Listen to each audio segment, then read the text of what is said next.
जय श्री कृष्ण सभी हरिभक्तों को। तो यहाँ पर अर्जुन बहुत ज़्यादा शोकग्रस्त हो चुका है। उसे कुछ समझ नहीं आ रहा कि क्या ठीक है क्या गलत है। ये है श्लोक संख्या 32 पहले अध्याय का, जिसमें ना तो शुभ शकुन देख रहा हूँ, अर्जुन कहता है, ना ही श्रेय देख रहा हूँ। ऐसी अनिष्ट कारक विजय को प्राप्त करने की मेरी कोई इच्छा नहीं है। यानी यहाँ पर अर्जुन अनिच्छा प्रकट कर रहा है।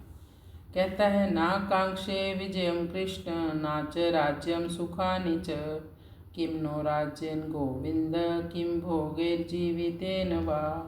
न कांक्षे विजयम कृष्ण। अर्जुन कहता है, कृष्ण मुझे विजयी होने की भी कोई इच्छा नहीं है। ना च राज्यम सुखानि, मुझे राज्य सुख की भी कोई इच्छा नहीं है। कृष्ण ने कहा, फिर तुम करोगे क्या?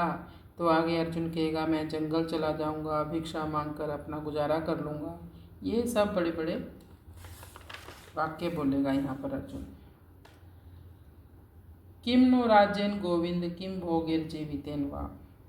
हमें इस राज्य से क्या लाभ प्राप्त होगा, इनको मारकर, अपने सगे संबंधियों को मारकर। हे गोविंद, ऐसे भोगों से भी क्या लाभ, ऐसे हम जीवित रहकर क्या लाभ प्राप्त करेंगे। लग रहा है ना कितनी अच्छी अच्छी बातें कर रहा है अर्जुन।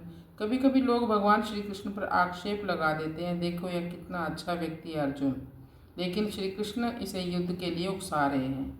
यानी श्री कृष्ण ने अर्जुन का कैसे ब्रेन वॉश किया, गीता सुनाकर अर्जुन को युद्ध के लिए तैयार कर दिया। जिन लोगों को हम चाहते हैं उनको मारकर मुझे युद्ध नहीं करना।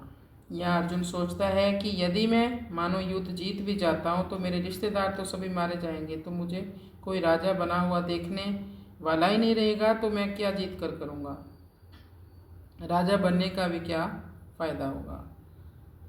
तो अर्जुन विजय राज सुख क्यों नहीं चाहता, उसके और भी कई कारण वो बताएगा आगे चलकर। येषाम् अर्थे कांक्षितं नो राज्यं भोग सुखानि च त इमे अवस्थिता युद्धे प्राणांस त्यक्त्वा धनानि च। अर्जुन कहता है, हम राज्य सुख भोग आदि जो कुछ भी चाहते हैं उनको अपने व्यक्तिगत सुख के लिए नहीं चाहते,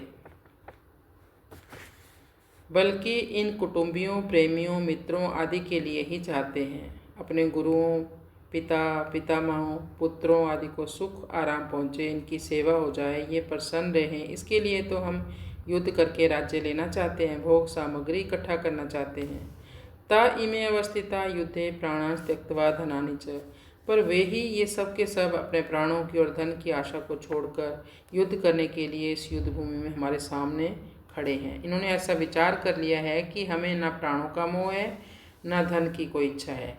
हम मर बेशक जाएं पर युद्ध से नहीं पीछे हटेंगे।